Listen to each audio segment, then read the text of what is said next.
목걸이 하나 했습니다. 어떻습니까? 괜찮습니까? 제가 이런 거 안 하고 다니는데 오늘은 이제 이번 예배 때문에도 좀 하나 이렇게 했고, 그저께인가요? 그저께 오후에 저 아프리카 케냐에서 오신 선교사님이 오셨어요. 뭐 얘기를 하다가 그 양반이 저한테 이 목걸이 하나 주더라고요. 이게 하루에 3개 정도 맞는데 3개. 빨리 그것도 해야. 우리 장로님, 우리 정장로님께서는 또 아프리카의 그 문화 또 그들의 이런 그 물건들에 대해서 관심이 아주 많으신데, 우리 장로님 생각을 했어요. 우리 장로님도 이런 아프리카 나무로 이 십자가를 만드시면 좋겠다. 이번에는 이 십자가를 제가 사실 뭐 저한테 십자가 선물하는 분들이 꽤 많겠죠. 오는 분들 중에. 근데 이상하게 이번 그저께 받은 이 십자가가 제게는 아주 제 마음속에 이상한 감동을 주더라고요. 그래서 오늘 이렇게 한번 메고 나왔습니다. 예수님이 십자가를 짊어지라고 그랬는데 목에 걸고 나왔습니다.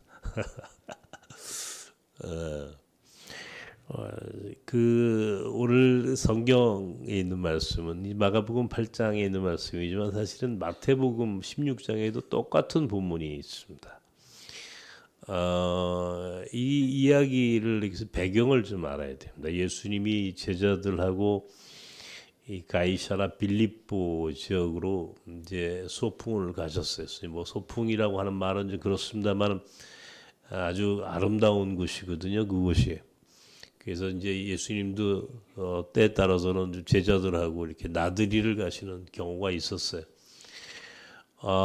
가셨는데 그곳에서 제자들에게 묻습니다. 사람들이 나를 누구라 하느냐? 그랬더니 제자들이 말하기를 주님은 이 요한이거나 혹은 모세이거나 혹은 뭐 예레미야 같은 선지자이거나 뭐 여러 이제 사람들이 이야기하는 시중에 이제 예수님에 대한 소문에 대해서 이제 설명을 했습니다. 그랬더니 예수님이 직접적으로 제자들에게 묻습니다. 너희는 나를 누구라 하느냐? 그랬더니 베드로가 사람이 좀 앞장서는 걸 좋아하는 스타일이었던 모양이에요. 베드로가 불쑥 나와서 주는 그리스도시요. 오늘 마가복음에는 주는 그리스도십니다라고 하는 말만 성명했고 마태복음에는 주는 그리스도시요 살아계신 하나님의 아들입니다. 살아계신 하나님의 아들이십니다. 거기까지. 그랬더니 우리 예수께서 그 답변이 말이죠. 예수님이 참 기뻐하시는 예수님이 듣고 싶으신 답변이셨어요. 주는 그리스도십니다. 살아계신 하나님의 아들이십니다. 그때 베드로에게 시몬아 너는 참 아주 대단하구나. 넌 특별하구나. 내가 이제 너에게 천국의 열쇠를 맡길 것이니 이제 네가 이 천국의 열쇠를 가져라. 이제 그것이 소위 이제 베드로를 이 천국의 천국 문의 열쇠를 가진 교회의 이제 수장으로 세우는 이게 굉장히 중요한.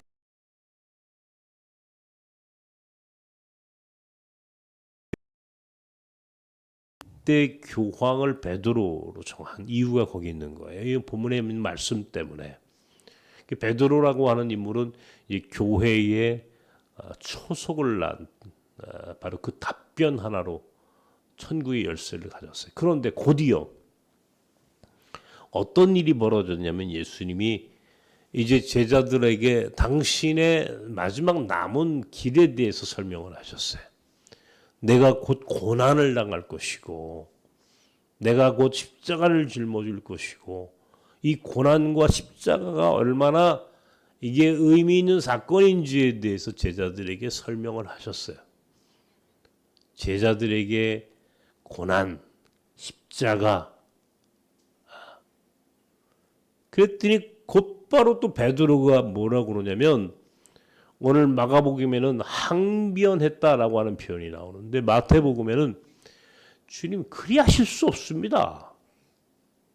주님이 어떻게 고난을 당하고 주님이 어떻게 십자가를 지십니까? 주님이 그렇게 만약에 고난을 당하고 십자가를 지신다면 우리가 가만히 있지 않겠습니다.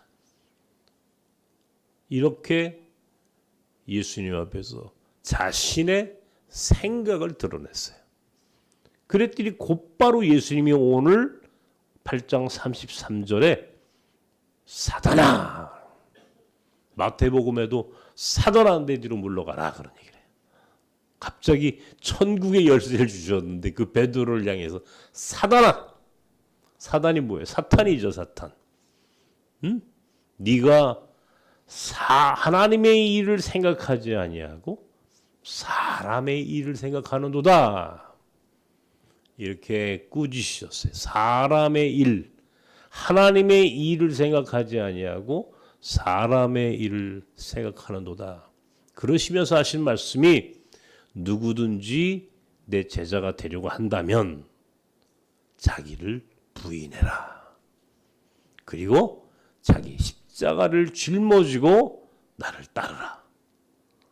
다시 말하면 예수님이 오늘 우리 모두에게 예수의 제자됨의 조건으로 두 가지를 설명해. 하나는 자기를 부인하라. 두 번째는 자기 십자가를 짊어지라. 이게 예수의 제자가 되는, 우리 주님의 제자가 되는 조건입니다. 자기를 부인하라. 그 베드로가 결과적으로 처음에는 아주 기가 막힌 답변으로 칭찬을 들었지만 두 번째 베드로가 실패한 이유는 하나님의 일을 생각하지 아니하고 베드로 바로 자기 자신, 사람의 생각, 사람의 마음, 자기의 의, 하나님이 원하지 않는 사람의 일을 먼저 내세운 거예요.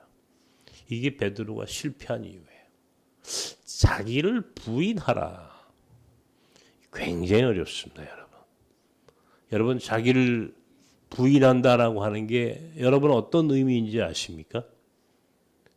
이 자기를 부인한다. 오늘 베드로를 가만히 생각해 보십시오. 자기 부인이라고 하는 것, 이 베드로의 모습 속에서 좀 찾아볼 수가 있어요. 불쑥불쑥 자기의 의가 드러나고 자기의 생각이 드러나고 자기의 뜻대로 하려고 하는 경우가 있어요. 하나님의 일, 하나님의 뜻대로 갈지 않고 자기의 생각대로 말하고 행동하려고 하는 경우가 우리가 살면서 많이 있어요. 목회를 하다 보면은 우리가 종종 그런 경우가 있습니다.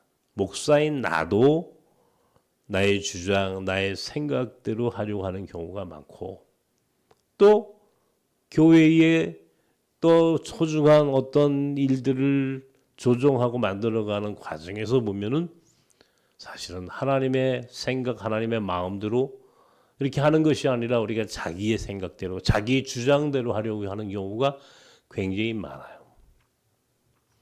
이 바울이라고 하는 사람이 대표적인 사람이었어요. 바울은 이 자아가 굉장히 강한 사람입니다. 바울이라고 하는 사람의 삶의 여정을 들여다보면요, 바울이 얼마나 자아가 강한 사람이었는지 아주 곳곳에서 볼 수가 있어요. 사실은 1차 전도 여행이 끝난 다음에 바울이 자기의 선배였던 바나바와 결별합니다. 그건 다름 아닌 바나바와 함께 했던 1차 전도 여행에 참여했던 마가 요한이라고 하는, 마가라고 하는 한 사람에 대한 일 때문에 그래요. 바나바는 이제 그를 좀 용서해 주자. 이 요한이라고, 마가라고 하는 사람이 좀 두려움이 있었어요. 그 당시에 그 선교지를 가는 것은 굉장히 고통스러운 일이었고 많이 힘든 일이었고 이제 그러면서 도저히 이 바울이 볼 때는 도무지 이 선교 사역자로 함께 할 수 없는 모습을 봤어요. 분명히 그의 한계를 본 건 사실이에요. 그럼에도 불구하고 바나바라고 하는 사람과 결별하는 과정에서 보면은 바울이라고 하는 사람이 얼마나 자아가 강한 사람인가. 굉장히 성격적으로 강한 사람이에요. 센 사람이에요. 바울은 자기하고 마음에 맞지 않으면 그 자리에서 갈라쓰는 사람이에요. 그는 어떤 측면에서는 그런 강한 자아를 소유했으므로 하나님이 쓰셨는지도 모르지만 그만큼 그 자아를 누르는 일에 있어서 그 스스로 굉장히 힘들고 어려운 그런 헌신과 노력을 합니다. 바울이 스스로를 내가 로마 시민권자였고 유대인 중에 유대인이었고 내가 바리새인 중에 바리새인이었고 베냐민 지파에서 태어났고 8일 만에 할례를 받았고 가말리엘의 그 당시 랍비의 가장 좋은 신학교였다는 가말리엘의 문화생에서 내가 신학교육을 받은 탁월한 지적이고 신학적이고 이런 교육을 받은 대단히 자기 자아가 굉장히 센 사람이다 이런 말을 하는 거예요. 이게 자랑거리가 많았단 말이에요. 내가 누군데 감히 이런 생각들이 바울에게는 있었어요. 틀림없이. 그런데 바울이 어느 순간 얘기하잖아요. 그 모든 것들, 내가 그렇게 자랑하고 싶었던 그 모든 것들 이제는 내가 전부 다 배설물로 여기겠다. 이 말 한마디로 바울이 자신의 자아를 죽이는 이 모습을 우리는 보게 돼요. 갈라디아서 2장 20절 여기 한번 기록해 놨죠. 한번 읽읍시다. 시작.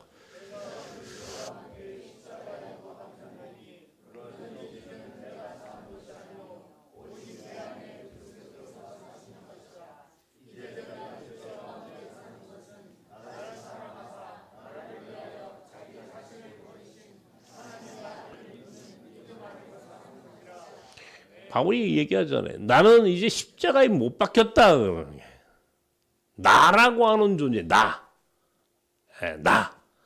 이게 얼마나 자기를 드러내고 싶어요, 여러분들, 그죠? 내가 한 것, 나라고 하는 자아가 드러내고 싶은 것이 이 세상의 논리예요. 그런데 바울은 오늘 갈라디아서에서 이렇게 얘기하는 거예요. 나는 이미 십자가에 못 박혀 죽었어. 이제 나는 없는 거야. 이제 나라고 하는 존재, 나라고 하는 내 안에는 나는 없고 대신 우리 주님이 들어와서 나를 이끌고 가시는 거야. 나는 없다. 대신 우리 주님이 내 안에 계시다. 나는 없는 거야. 나는 아무것도 아니야. 이렇게 강한 자아를 가지고 있는 바울이 스스로 이야기합니다. 나는 이렇게 십자가에 죽은 거야. 우리 주님이 십자가에 못 박혀 죽는 순간 나라고 하는 자아는 없는 거야. 자기를 부인하라. 이 세상 제가 이 종종 읽는 책 중에 이제 소위 요새 자기계발서가 굉장히 많습니다. 뭐 어마어마하게 많이 나오죠. 많이들 여러분들 읽으시죠. 자기계발서를 읽으면 몇 가지 공통점이 있어요. 공통점이 있다고요. 그게 뭔지 아십니까? 주도적으로 자기의 자아를 강하게 하는, 그죠? 긍정적으로 생각하고, 뭐 이게 거의 대부분의 자기계발서를 이제 이 특징입니다. 자아를 내려놓아라, 자아를 부인하라 이런 말 한마디도 하지 않습니다. 이 세상은요 오히려 자기가 어떤 존재인지에 대하여 강하게 확신하라. 나는 할 수 있다. 이런 마음으로 하라는 거예요.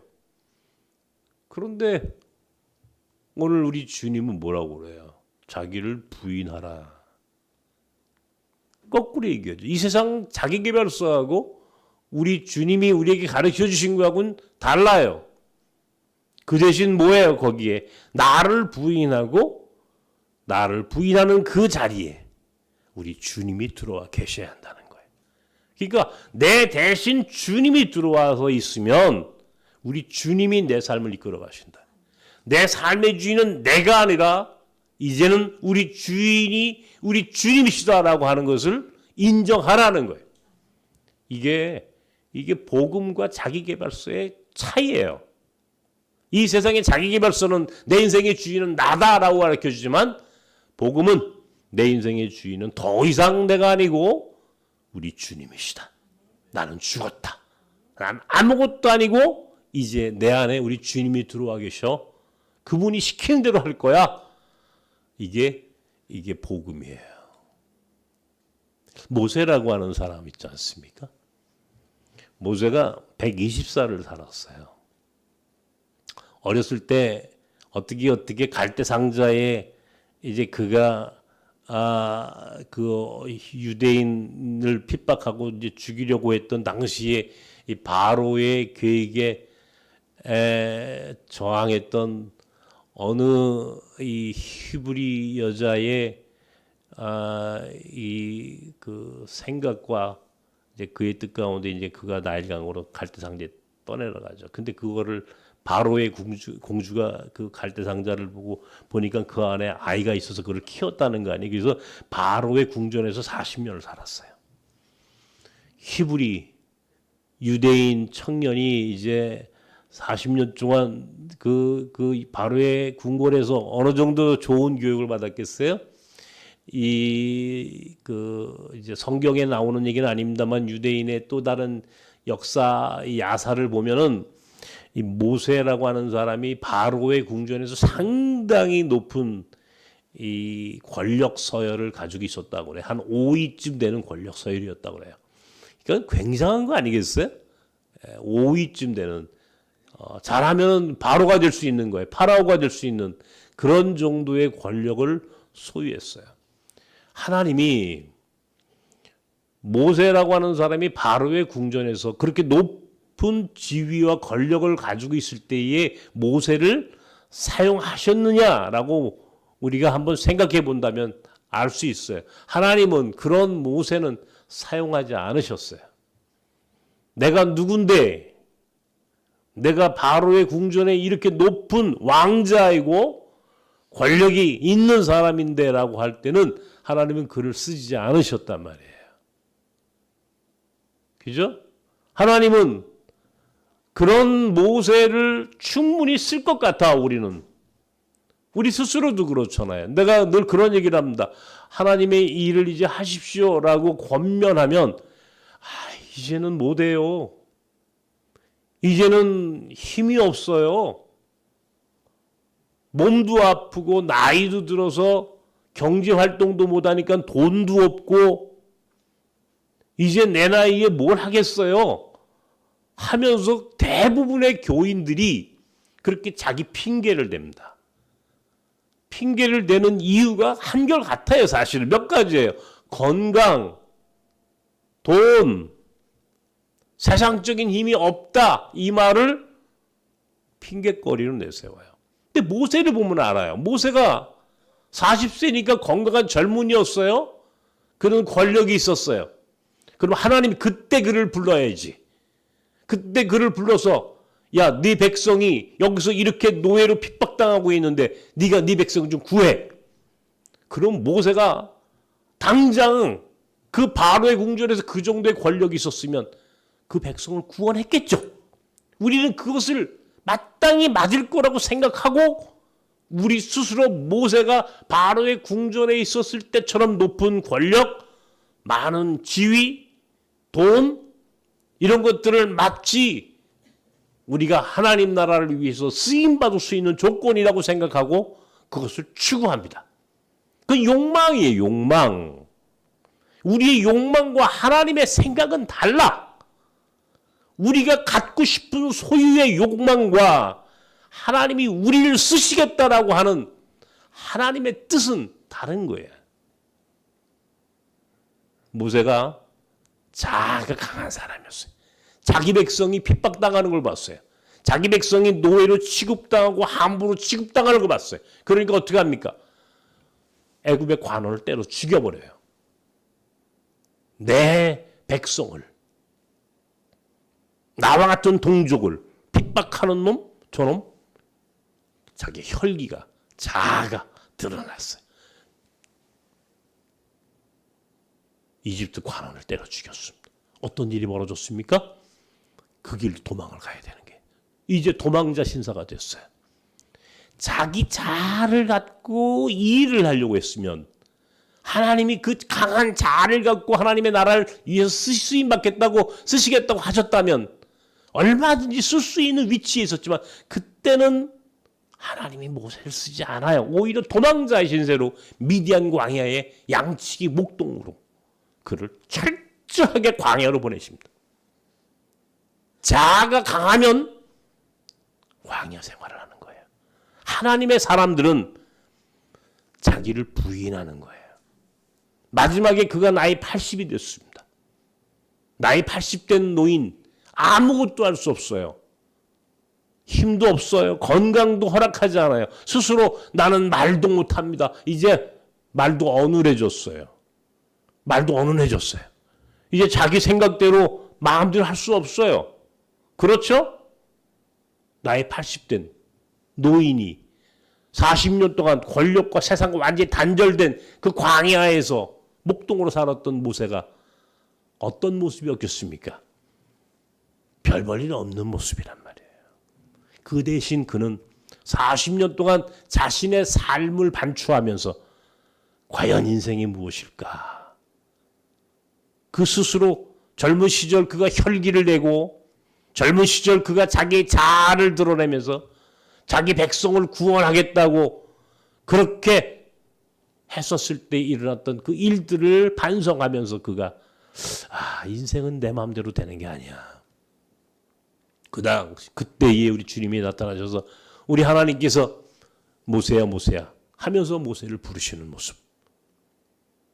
그때에 하나님은 모세를 쓰셨어요.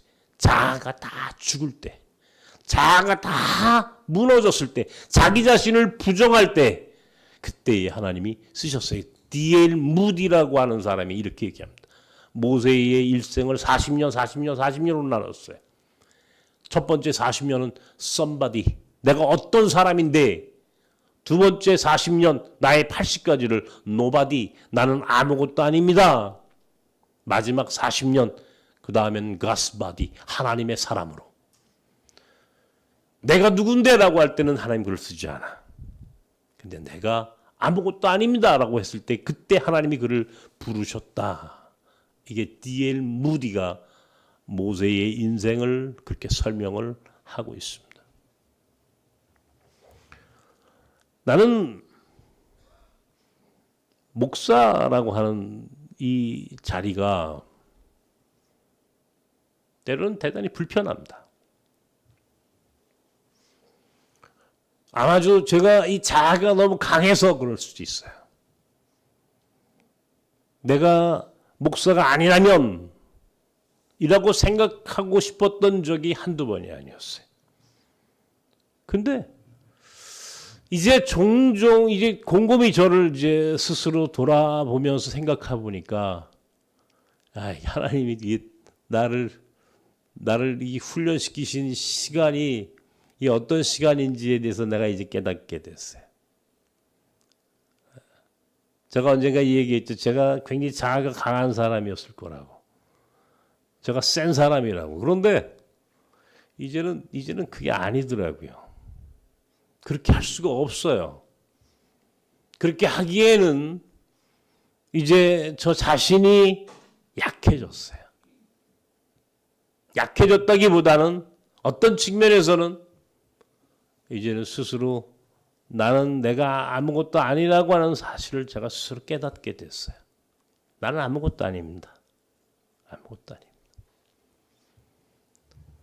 교인들이 어떤 경우에도 저는 교인들에 대해서 제가 어떤 경우에도 함부로 할 수 없어요. 그건 제 운명이에요. 제가 목회자로 살아가야만 한다면 저는 영원한 의리여야 한다. 이게 제 고백입니다. 나는 절대 이 세상에서 갑이 될 수 없는 운명이다. 내가 어느 순간 깨달았어요. 나는 절대로 갑이 될 수 없다.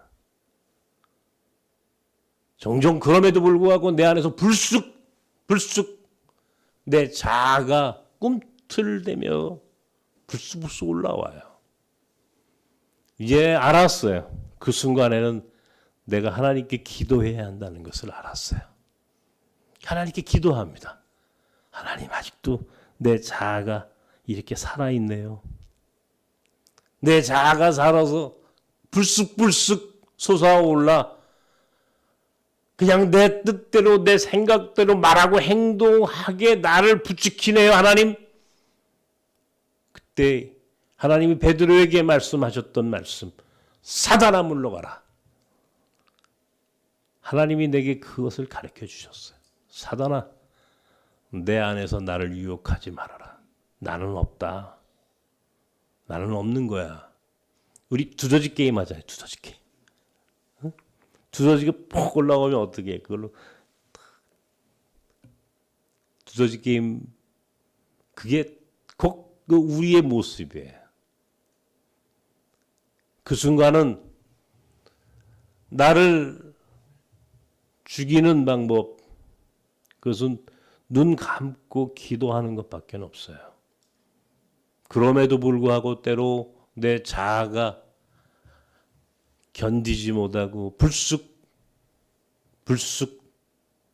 그런 날은, 그 한 날은 실패한 날이 되고 말아요. 실패합니다. 후회가면 나중에 굉장히 후회하고 결과적으로 나는 실패했구나. 오늘은 헛살았구나. 오늘은 내가 하나님이 내게 주신 삶을 제대로 살지 못했구나라고 자기를 성찰하는 날로 기록됩니다. 가급적 1년 365일 내가 드러나는 삶이 아니라 내 안에 계신 주님이 주인 되시도록 내 자아를 부정하는 날로 만들어야 되겠다. 그렇게 생각하면서 하루하루를 살아가려고 합니다. 이제 많이 바뀌었죠. 옛날의 유행은, 목사라고 하는 사람의 모습은 글쎄요, 한 몇 프로쯤 이제 바뀌었는지는 제가 잘 모르겠습니다만은 우리 집사람의 표현에 의하면 굉장히 많이 바뀌었답니다. 여러분도 좀 인정해 주시면 안 될까요? 여러분들은 별로 인정 안 하시는 것 같은데, 그래도 우리 집사람이 나랑 같이 오래 살았으니까 그 말을 들으면, 아, 그래, 내가 조금 그래도 예수 닮아가려고 노력하는구나. 예수님 닮아가려고 노력해야 되겠다. 두 번째는 자기 십자가를 짊어지라는 거예요. 자기 십자가. 제가 오늘 이 십자가 아까 얘기했잖아요. 이 케냐, 내가 이거 참, 이게 나무를, 이게 어디, 여러분들이 처음 이거를 제가 이게 나무가 굉장히 강한 나무더라고요. 이거를 그 나무, 이 못질을 해가지고 만든 게 아니라 그거를 다 오려가지고 이렇게 십자가를 만들고 만질만질하게 하루에 3개 만든다고. 많이 만들어야 하루 3개래요. 이거 여러분, 이거 지금 인간적으로 돈 얼마쯤 하면 이거 여러분 사시겠어요? 돈 가치로 환산할 수 없겠죠, 그죠? 제가 아주 오래전에 눈이 보였을 때 이스라엘을 간 적이 있었다고 그랬잖아요. 91년도에 이스라엘을 갔는데 벌써 30년이 훨씬 지났지 않습니까? 그때 예루살렘에 그 비아 도로로사라고 하는 예수 순환의 길이 있어요. 십자가의 길이라고 하는데 거기에 조그만 십자가 가게 하나를 제가 기억을 합니다. 아마 오는 관광객들한테 이런 십자가를 파는 그런 가게예요. 그러니까 십자가 종류가 굉장히 많아. 큰 십자가부터 아주 작은 손가락만한 정말 십자가까지 굉장히 많은 다양한 이 십자가 이제를 진열하고 오는 관광객들에게 기념품으로 십자가를 파는 가게였어요. 근데 그 가게가 참 인상적이었어요. 저는 물론 가서 제가 물건을 사거나 그러진 않았어요. 저 뭐 그런 거 별로 사는 거 좋아하지 않기도 했지만은, 근데 그때 느낌은 여러분 같으면 어떤 십자가를 하나 갖고 싶으십니까? 근데요,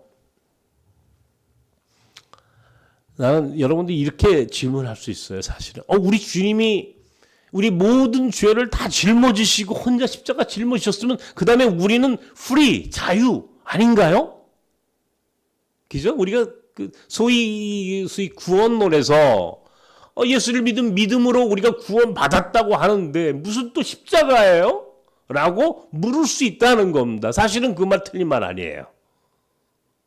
예수님이 우리 대신해서 십자가를 지셨어요. 근데 그 십자가의 의미는 우리 죄, 우리의 모든 이 영혼과 우리의 삶을 통전적으로 우리를 구원하시기 위한 절대적인 아주 큰 십자가를, 가장 큰 십자가를, 인류의 모든 죄를 다 그의 어깨 위에 메고 그가 그 길을 걸으셨다는 거잖아. 그러니까 예수가 짊어진 십자가는 너무 커. 예수 스스로도 그 십자가를 짊어지시고 그 골고다 언덕을 오르셨을 때 얼마나 힘이 드셨는지 가다가 쓰러지고 결국은 구레네 사람 시몬이라고 하는 사람이 일정한 십자가를 같이 짊어져야 했던 만큼 그 십자가의 무게는 어마어마하게 무거운 십자가였어요. 죽음, 고난, 그 죽음, 예수의 고난과 죽음에 비견할 수 있는 이 세상의 그 어떤 십자가도 역사상 존재하지 않아요. 다만 오늘 주님이 우리에게 부탁하신 것이 있어요. 그래도 나를 따라오려거든 각자가 짊어져야 할 십자가가 있다는 겁니다. 우리도 십자가가 있다고 가르쳐 주셨어요. 십자가를 우리가 지지 않고 가는 것이 아니라 우리도 각자의 나에 맞는 내게 주시는 하나님이 내게만 특별히 주시는 십자가가 있는 거예요. 나는 오늘 이 작은 십자가를 메고 여러분 앞에 섰어요. 이 작은 십자가 하나 정도면 내가 얼마든지 맬 것 같아. 목이 걸면 되니까. 근데 어떤 순간 지난 주간에 우리 소식지를 제가 이제 쓰는데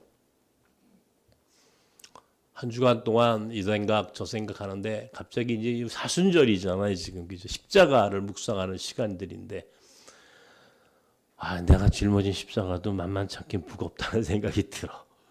그래서 하나님한테 갑자기 하나님 십자가가 너무 무겁습니다. 그랬어요.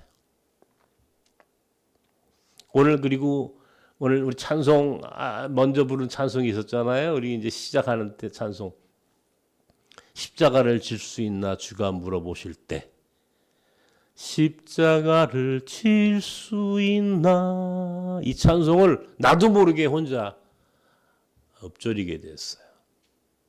십자가를 질 수 있나 내게 주신 십자가가 무엇인가 한번 생각해 봤어요. 어떤 사람들은 그것도 못하면 목사하지 말아야지 할 수도 있어요.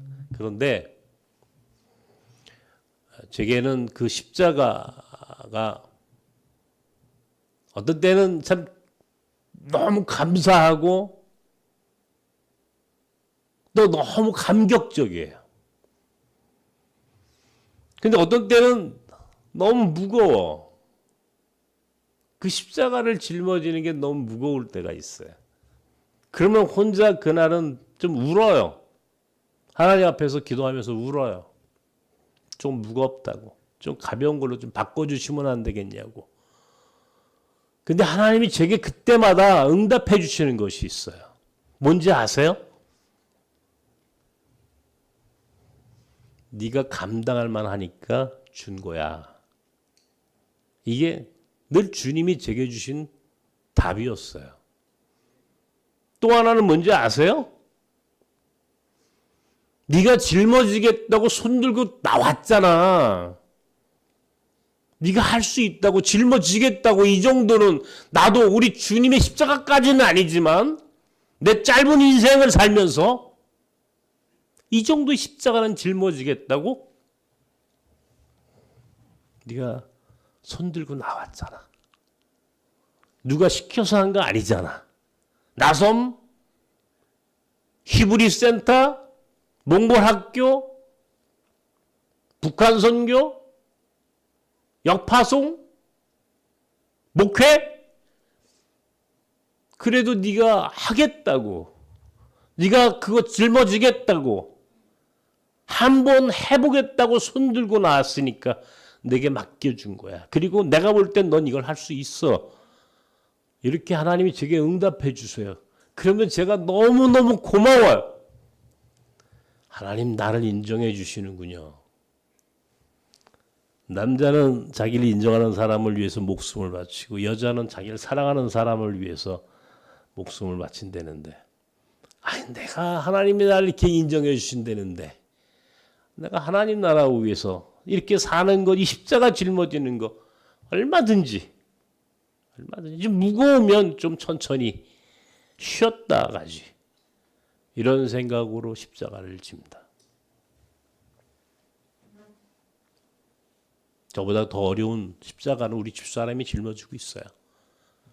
저 같은 십자가를 또 짊어져야 되니까 얼마나 괴롭겠습니까? 이렇게 날마다 십자가를 짊어지는 내 삶. 그런데 오늘 여러분에게 부탁드리고 싶은 말씀은 기쁘게 짊어지십시오. 여러분 각자에게 주신 십자가. 하나님이 여러분 각자에게 십자가 주셨죠. 지금 기죠? 한번 생각해 보십시오. 여러분.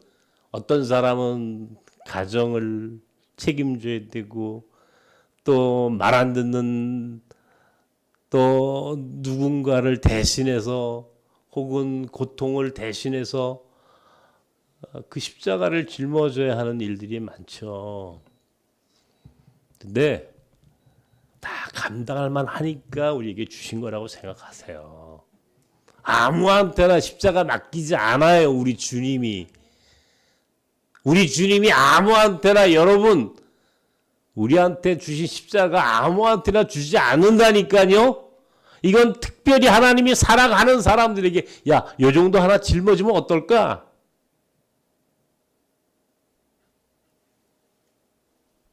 아이들이 크면요, 여행을 갈 때 작은 보따리 하나로 등에 메고 가게 하지만 그 아이가 성장하고 힘이 이제 감당할 만하면 되면요, 큰 배낭을 줍니다.